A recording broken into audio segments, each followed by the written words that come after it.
Cleveland Browns are not playing games. They are making serious moves, bringing in a new offensive line coach and potentially getting rid of what would be considered a bust in offensive lineman Cam Robinson, who's been riddled with injuries, can't block a ghost. I mean, he's just been awful, an awful as an offensive tackle, offensive lineman for the Cleveland Browns.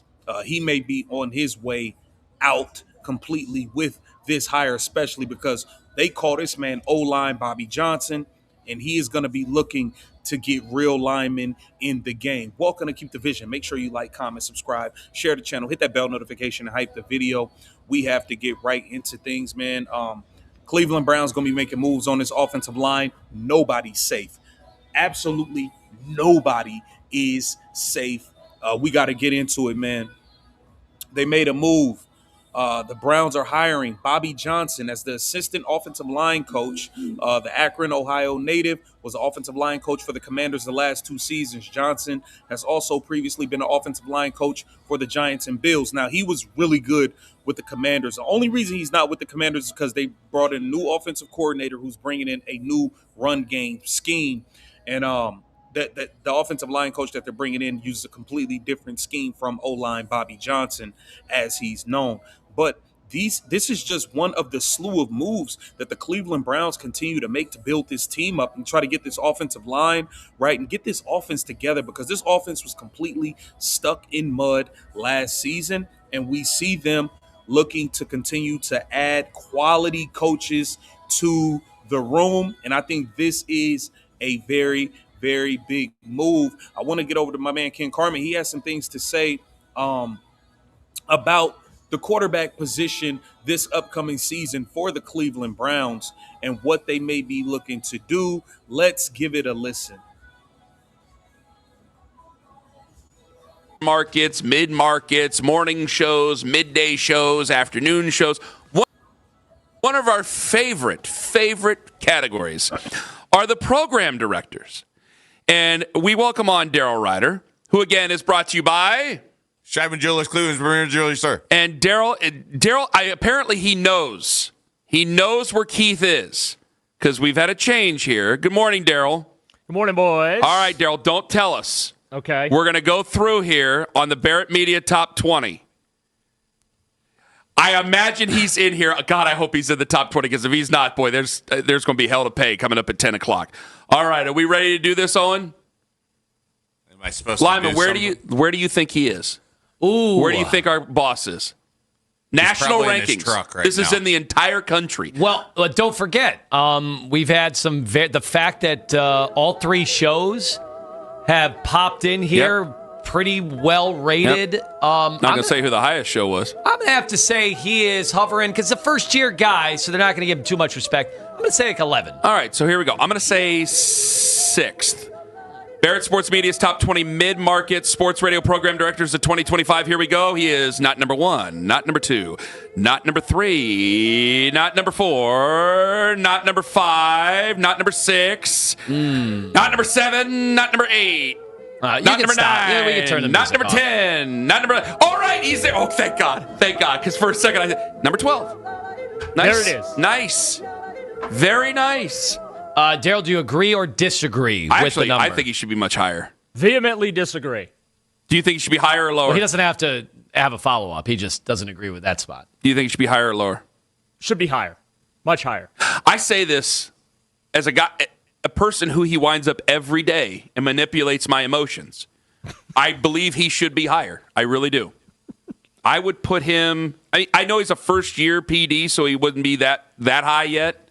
You got to earn it in this business. I'm not just going to give you anything. I'd stick him at number 4 for an obvious reason. I would say I'm looking at the top 10 right now.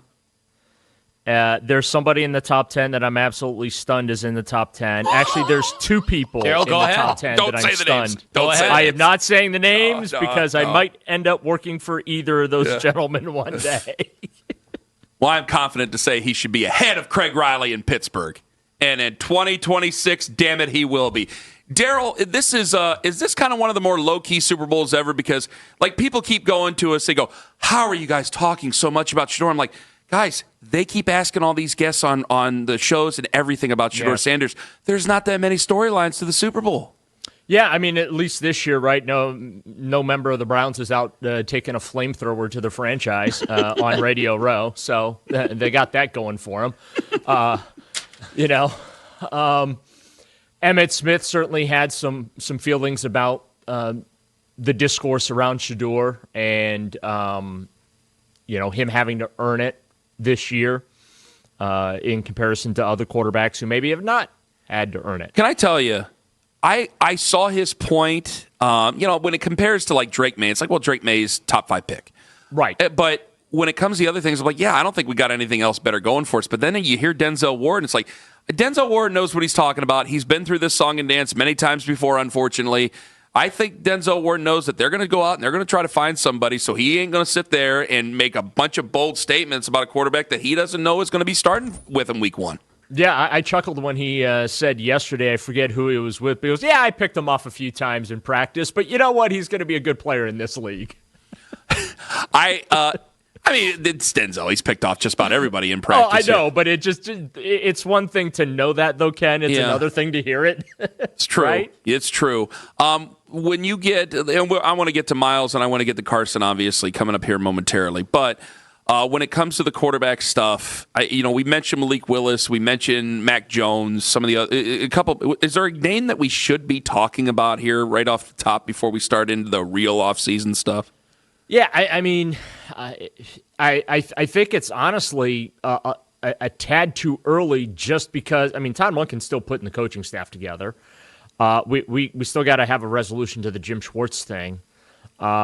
There's no clear-cut answer in the draft this year. It seems like everyone is ready to punt to 2027. And it feels like this is another stopgap year. Like, you're either going to give Shedeur a chance to see if he can do this thing this year, or you're just going to bring in another guy to get you to 2027. And kind of the way I feel about the situation right now, Ken, is just let's see what Shedeur's made of. Now, that might change in the coming weeks to see how the landscape around the league shapes up to be, but I still am in the camp of let's see what Shedeur can do. Let's give him an honest-to-goodness, fair shot at this thing, because I still don't think he got it last year, and I understood why. He was the second quarterback that they drafted. He was 4th on the depth chart. I get it. But now, after playing 7.5 games, we saw some of the big play potential there. We also saw a lot of rookie mistakes.